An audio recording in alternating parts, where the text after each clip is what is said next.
السلام علیکم، میں شاہد حسین ہوں۔ آج بیرسٹر صلاح الدین احمد صاحب کو ہم نے زحمت دی ہے کہ سپریم کورٹ میں 3-4 بڑے از خود نوٹس ہوئے ہیں اس معاملے پر، اور اس کے بعد پھر جو سیاسی صورتحال چل رہی ہے اس پہ گفتگو کرنے کے لیے سر آپ نے اپنا قیمتی وقت دیا، اس کا بہت شکریہ سر۔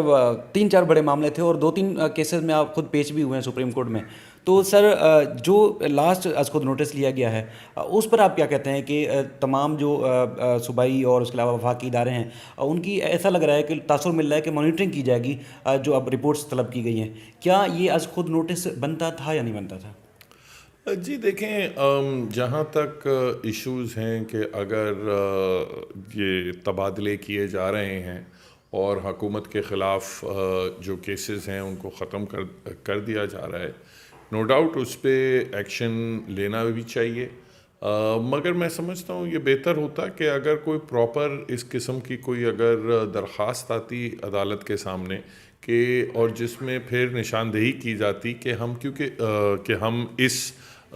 شکایت پہ ہم نے کیا ہے۔ دیکھیں کئی جگہ، اور یہ ہماری سیاسی جماعتوں اور حکومتوں کی تاریخ رہی ہے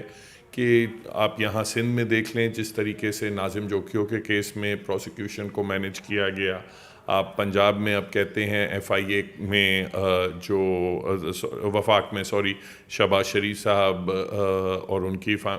خاندان کے خلاف جو منی لانڈرنگ کے کیس ہیں اس سے پہلے اگر آپ تحریک انصاف کا دیکھ لیں، جس طریقے سے پی ٹی وی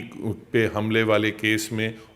وہاں پروسیکیوشن کو مینیج کیا گیا، ایک دن کے لیے صدر صاحب نے اپنی استثناء چھوڑی اور فوری طور پہ ان کو بری کر دیا گیا۔ تو یہ تمام چیزیں ہماری سیاسی جماعتوں اور ہماری حکومتوں کی تاریخ کا حصہ ہیں، تو ان کو ڈیفینیٹلی روکنے کی ضرورت ہے، مگر ہم ہمیشہ یہی کہتے ہیں کہ سو موٹو لینے میں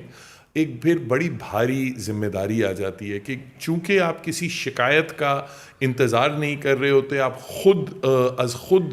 نوٹس لے رہے ہوتے ہیں، تو اس میں پھر نیچرلی ایک بائس لوگوں کو کہنے کا موقع مل جاتا ہے کہ اگر ایک سیاسی جماعت کی اس قسم کی حرکت پہ از خود نوٹس لیا جائے مگر دوسری سیاسی جماعت کی وہی حرکت کے اوپر از خود نوٹس نہ لیا جائے، تو پھر لوگوں کو انگلیاں اٹھانے کا موقع ملتا ہے۔ اور یہ اس خاص طور پہ جب اگر آپ وہ دیکھیں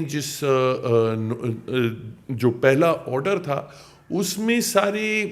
لگتا تھا کہ ساری ایک مفروضے پہ یا کیونکہ کوئی ایکچوئل انسیڈنٹ آئیڈینٹیفائی نہیں کیا گیا، بس یہ کہا گیا کہ یہ ایک تاثر ہے کہ پروسیکیوشن کے ساتھ دخل اندازی کی جا رہی ہے، تو وہ اس سے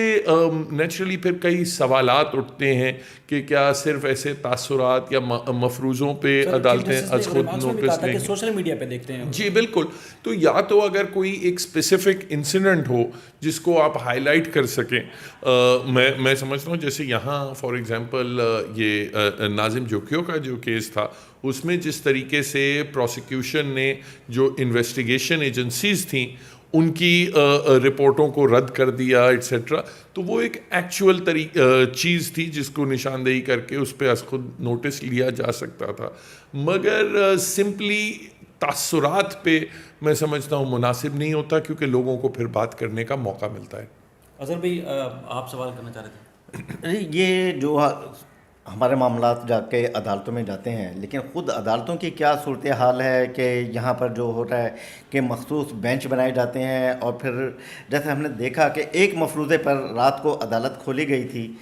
اور پھر اس کے بعد مسلسل انہیں یہ کرنا پڑ رہا ہے کہ عدالتیں کھولنا پڑ رہی ہیں چھوٹوں کیسوں کے لیے یا بڑے کیسز کے لیے، بلکہ ایلیٹ کلاس کے لیے یہ بھی ایک نیگیٹو تاثر جا رہا ہے کہ عدالتیں صرف ایلیٹ کلاس کے لوگوں کے لیے ہیں، عام آدمی کے لیے جو عام آدمی لاپتہ ہیں، گمشدہ ہیں، ان کے لیے کام نہیں کر رہی ہیں یہاں پر جو ہیں، لیکن یہ بڑے لوگوں کے لیے اور جو M N A M P As ہیں ان کے لیے یہ کارروائی کرتی ہیں۔ تو خود عدالتوں کا کیا رول اور کیا تاثر ہے عوام میں؟ جی میں سمجھتا ہوں یہاں کورٹوں میں اس چیز کی بڑی اشد ضرورت ہے۔ یہ جو رات دن کام کرنے والی بات یا اس خود نوٹس لینے والی بھی بات ہے، اگر ہماری عدالتیں جو ایکچولی جو عوام کی شکایت ہے ہماری عدالتوں کے ساتھ وہ یہ ہے کہ ان کو انصاف وقت پہ میسر نہیں ہوتا. وہ سالوں سال یہاں دھکے کھاتے رہتے ہیں اور ان کے کیسز میں فیصلے ہی نہیں ہوتے. اگر عدالتیں ان چیزوں پہ زیادہ توجہ دیں اور دیکھیں یہ جو سیاسی کئی مرتبہ ہوتے ہیں کہ دیکھیں کئی ایسے سیاسی کیسز ہوتے ہیں جن کا ایک آئینی پہلو ہوتا ہے اور ضروری ہوتا ہے عدالتوں کو کہ وہ حل کریں. مگر ایک میں دیکھتا ہوں ایک رجحان ہے کہ کورٹس زیادہ دلچسپی جو یہ بڑی نوعیت کے سیاسی کیسز ہوتے ہیں بہت زیادہ دلچسپی ان میں رکھتے ہیں, جبکہ شاید کئی بار ان کیسز میں اتنا کوئی گہرا کوئی آئینی یا قانونی مسئلہ پیش نہیں ہوتا. تو وہ چیز ایک ججز کو اپنی انکلینیشنز پہ بھی بڑا, اپنی جو پرسنل انکلینیشنز ہیں اس پہ بھی بڑا چیک رکھنے کی ضرورت ہے. سر وکلا تنظیم میں کیا سمجھتے ہیں کہ ایک دفعہ رات میں سپریم کورٹ اور اسلام آباد ہائی کورٹ کھلنے کے بعد اب بیلنس کیا جا رہا ہے, اس معاملے کو لیول کیا جا رہا ہے, ایسا نہیں ہے؟ یا عام آدمی بھی کبھی بھی جائے اور درخواست دائر کرتا ہے اور اس کو کیا بر وقت انصاف مل سکتا ہے پاکستان کی کسی بھی عدالت میں چلا جائے؟ دیکھیں ایک تاثر تو ضرور یوں پایا جاتا ہے کہ چونکہ ایک بار شام کو عدالتیں رات کو کھل گئیں تو اب یہ جس طرح شیرین مزاری صاحبہ کا بھی معاملہ تھا وہ بھی رات کو پھر یہ عدالتیں کھولی گئیں, جبکہ نارملی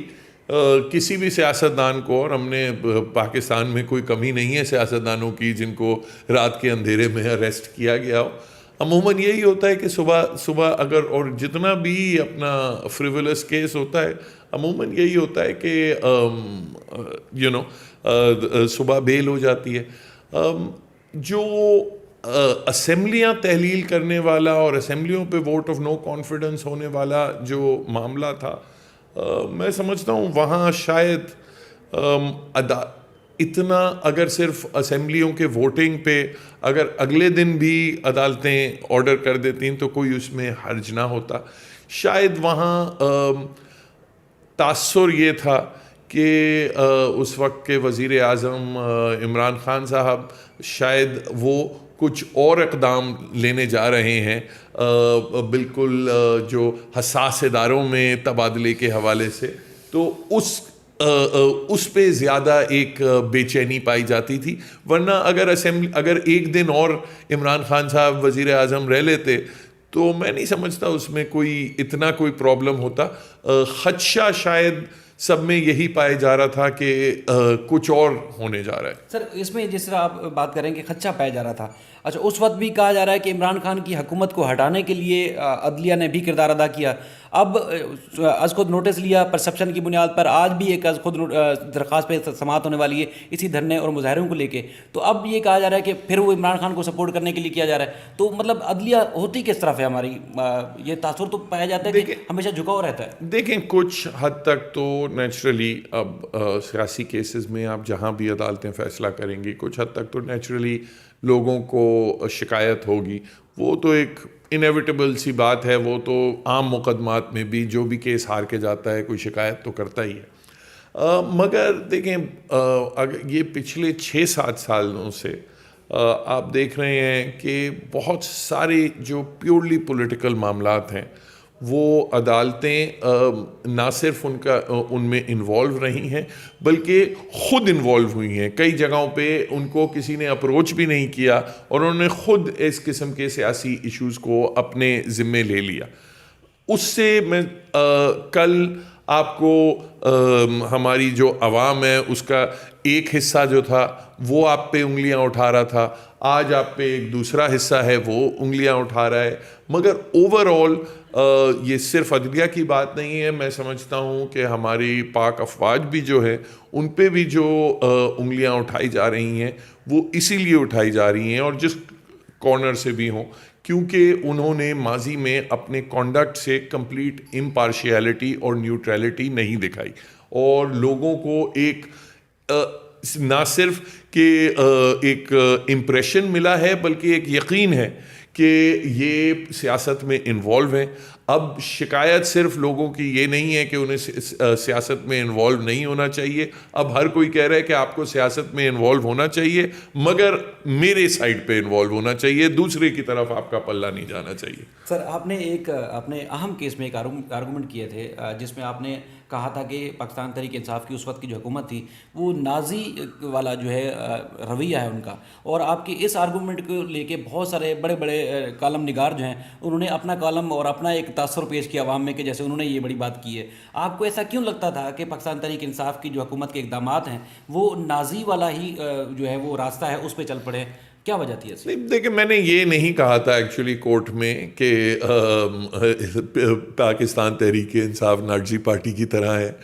میں نے یہ کہا تھا, اور وہ میں نے ایکچولی جب ریسرچ کر رہا تھا تو میں نیچرلی, کیونکہ اس قسم کا واقعہ کبھی پاکستان کی تاریخ میں پہلے نہیں ہوا کہ اسپیکر نے بالکل بس ووٹ گننے سے ہی انکار کر دیا ہو, نو کانفیڈنس کا ووٹ گننے سے ہی انکار کر دیا ہو. تو پھر میں نے اپنا, جب پاکستان میں کوئی مثال نہیں ملی تو پھر میں نے انٹرنیشنلی ڈھونڈنا شروع کیا کہ کہیں تو ایسا ہوا ہوگا, ہم بالکل انوکھے لوگ تو نہیں ہیں. تو وہ ایک جو مثال ملی تھی وہ جرمنی کی نازی دور کے شروعات کی ملی تھی. اس میں بھی یہی ایشو بنا تھا کہ وہاں ہٹلر کی مخلوط حکومت تھی اور ہٹلر چاہتے تھے کہ کچھ آئینی ترامیم کی جائیں جس سے ان کی کمپلیٹ پاور ان کے پاس آ جائے. ان آئینی ترامیم کرنے کے لیے ان کے پاس کوورم پورا نہیں ہو رہا تھا جو اس وقت کی موجودہ اسمبلی تھی. تو انہوں نے اپنے جو اسپیکر تھا اس سے کہا کہ آپ ایسا کریں کہ جو کمیونسٹ پارٹی کے ممبران ہیں آپ ان کو غدار قرار دے دیں, اور پھر غداروں کا تو ووٹ جو ہے وہ کوورم میں بھی گننے کے لیے ضروری نہیں ہے. تو ان کا جب ووٹ ایکسکلوڈ ہو گیا تو تب آئینی ترمیم کرنے کا کوورم بھی پورا ہو گیا, اور اس کے بعد پھر جرمنی کی تاریخ سے ہم واقف ہیں. تو بات یہ دیکھیں,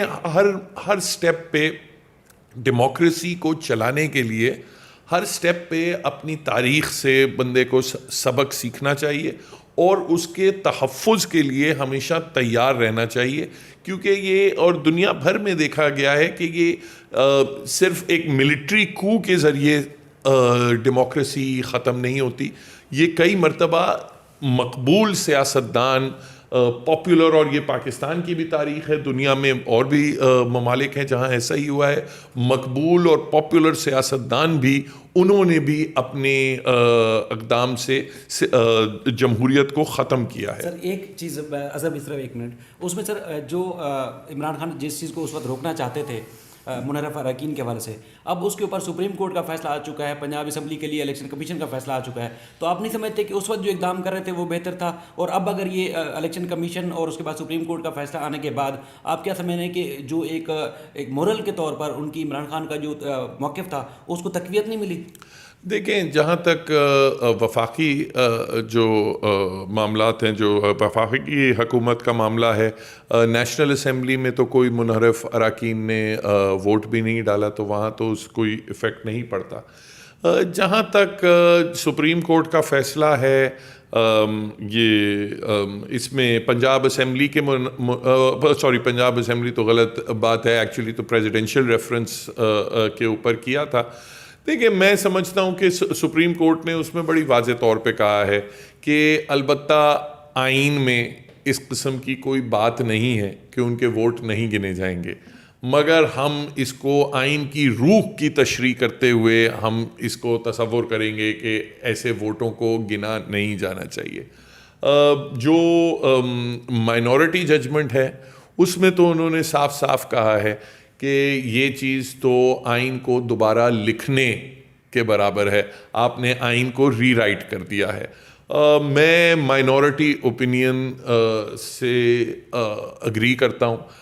کیونکہ میں نہیں سمجھتا کہ عدالتوں کا یہ کام ہے کہ وہ آئین کو اپنی مرضی سے اس کو لکھیں, اس کی تشریح کریں, اس کی کسی بھی شک کو نظر انداز کریں, چاہے وہ آرٹیکل 95 ہو یا آرٹیکل 63A ہو, کیونکہ پریکٹیکلی تو اب آپ دیکھ رہے ہیں کہ 95 تو ختم ہی ہو گئی ہے آئین سے, کیونکہ آپ نے جب کہہ دیا کہ منحرف اراکین کے ووٹ نہیں گنے جائیں گے, تو کبھی بھی کوئی حکومت جس کی سادہ اکثریت ہو وہ حکومت تو کبھی ہٹائی جا ہی نہیں سکتی. تو وہ آپ نے طریقہ کار آپ نے آئین سے ہی ختم کر دیا. پھر ایک بار جب آپ نے یہ کہہ دیا کہ جو کوئی بھی منحرف اراکین کے ووٹ گنے ہی نہیں جائیں گے, تو پھر 63A بھی فار آل پریکٹیکل پرپسز تو ختم کر دی, کیونکہ کون بے وقوف ہوگا جو کہے گا کہ میں ووٹ اپنے پارٹی کے سربراہ کے اگینسٹ ڈالوں گا, اس کی ہدایت کے اگینسٹ ڈالوں گا, جبکہ مجھے پتہ ہے وہ ووٹ گنا بھی نہیں جائے گا. تو وہ پریکٹیکلی آپ نے 63A بھی آپ نے ختم کر دیا. تو دیکھیں, بات یہ ہو سکتا ہے کہ آپ کے عزائم بہت اچھے ہوں, آپ کی نیت بہت اچھی ہو, مگر بات یہ ہمارے جو جمہوری نظام میں ایک آئیڈیل ہے, پتہ نہیں وہ کتنا سچ ہے یا نہیں ہے, مگر ایک آئیڈیل ہے کہ جو عوام کی جو وزڈم ہے, آپ اپنی وزڈم عوام کی وزڈم کے اوپر مسلط نہ کریں, اور عوام جو اپنی وزڈم ہے وہ اپنے منتخب نمائندوں کے تھرو شو کرتی ہے. تو اگر ان کے منتخب نمائندوں نے کوئی اگر فیصلہ کیا ہے, کسی طریقے سے آئین کو لکھا ہے, تو آپ کا یہ کام نہیں ہے, بے شک آپ کتنے قانون میں آپ کتنے قابل ہوں اور جتنی آپ وائز ہوں, آپ کا یہ کام نہیں ہے کہ اس کو آپ چینج کریں یا موڈیفائی کریں. صلاح الدین, ایک یہ سوال کہ جو آج ایک اسپیشل بینچ فل بینچ یہ لانگ مارچ کے بارے میں ہیئرنگ کر رہا ہے, تو اس میں جو قاضی فائد عیسیٰ کے بینچ کا ایک پہلے سے ججمنٹ موجود ہے, اور کل جو اسلام آباد ہائی کورٹ نے ڈائریکشن دی اور انہوں نے 2014 کو اجازت دیے جانے کا اور ہیومن رائٹس کا خیال رکھنے کے باوجود اپوزیشن کی پٹیشن پہ ایفیڈیوٹ مانگا تھا اور وہ نہیں دیا گیا, تو وہ معاملہ نمٹایا گیا. تو اسلام آباد ہائی کورٹ کے فیصلے کے بعد کیا سپریم کورٹ کو یہ کیس سننا چاہیے اسی ایک ایشو پر؟ جی دیکھیں, اب سپریم کورٹ شاید جس وقت سپریم کورٹ نے نوٹس لیا تھا اس وقت تو اسلام آباد ہائی کورٹ کا فیصلہ سامنے نہیں آیا تھا. نو ڈاؤٹ وہ فیصلہ اب ان کے سامنے بھی رکھا جائے گا. اب پھر سپریم کورٹ کے اوپر ہے کہ وہ پھر اس فیصلے پہ کوئی سپریم کورٹ سمجھتی ہے کہ نہیں ہمیں بھی کوئی فیصلہ دینا چاہیے, اس کو کوئی اسلام آباد ہائی کورٹ کی جو ہدایات ہیں ان کو موڈیفائی کرنا چاہیے, وہ الگ بات ہے. دیکھیں, بنیادی بات اور اس میں کوئی اگین کوئی قانونی کوئی اس میں کوئی بڑا مسئلہ نہیں ہے, کوئی آئینی کوئی پیچیدگی نہیں ہے, بڑا ایک کلیئر کٹ پرنسپل ہے. ہر جماعت کو, ہر شہری کو یہ حق حاصل ہے کہ وہ احتجاج کرے, مگر نیچرلی وہ احتجاج کا جو حق ہے وہ ایبسلوٹ نہیں ہے. وہ میں یہ نہیں کر سکتا کہ میں آپ کے گھر کے اندر جا کے میں احتجاج کروں, میں یہ نہیں کر سکتا کہ میں ہسپتال کے دروازے کے سامنے ایسا احتجاج کروں کہ مریض اندر گھس نہ سکے, میں روڈ بلاک کر دوں, میں عدالتیں بند کر دوں. تو یہ جو معاملات ہیں ان کو ہمیں بیلنس کرنا پڑتا ہے. اسی طرح حکومت کے پاس یہ رائٹ نہیں ہے کہ پری ایمپٹیولی جا کے وہ لوگوں کو گرفتاریاں کرنا, ان کی گرفتاریاں کرنا شروع کر دے ایک اگین مفروضے پہ کہ شاید آپ کوئی جلوس لے کے آ رہے ہوں ایٹسیٹرا. ایک بیلنس ہونا چاہیے. جو پاکستان تحریک انصاف کو ایک جگہ ان کو گورنمنٹ کے ساتھ بیٹھ کے چوز کر لینی چاہیے, جس طرح ماضی میں بھی ہوا تھا. ہم نے دیکھا تھا اپنا مولانا فضل الرحمان صاحب بھی لے کے آئے تھے, بڑا ایک لشکر لے کے آئے تھے, اور ایک وہ غالباً پریڈ گراؤنڈ میں بیٹھے تھے اور کئی دن بیٹھے تھے. بلکہ پی ٹی آئی حکومت نے ان کو فیسیلیٹیٹ بھی کیا تھا. جب بارشیں شروع ہو گئی تھیں تو پی ٹی آئی حکومت نے ان کو فیسیلیٹیٹ بھی کیا تھا. تو میں سمجھتا ہوں وہی رویہ اپنانا چاہیے, مگر یہ بھی ضروری ہے کہ پی ٹی آئی بھی ایک کلیئر کٹ ایک پتہ ہے کہ ہم اس لوکیشن پہ ہم بیٹھیں گے, ہم اتنا وقت بیٹھیں گے یا یہ نہیں ہو سکتا کہ آپ جا کے آپ اس نیت سے نکلیں کہ ہم اب حکومت کو اپنا مفلوج کر کے ہی آئیں گے، جو کہ 2014 میں ایسا ہی ہوا تھا. تو نیچرلی اس کی بھی کچھ تلخ تجربات ہیں، مگر انہی تلخ تجربات سے سیکھنا چاہیے. دونوں سائڈوں کو بیٹھ کے ورک آؤٹ کرنا چاہیے. آپ احتجاج ضرور کریں مگر آپ کیپٹل کو ہاسٹیج نہیں رکھ سکتے. سر آپ کا بہت شکریہ، آپ نے اپنا قیمتی وقت دیا، مصروف تھے یقیناً. آپ بہت اہم چیزیں تھیں جو لوگوں نے سمجھنی تھی، ہم نے کوشش کی کہ آج وہ آپ تک پہنچائیں. اپنا خیال رکھیے گا، اللہ حافظ.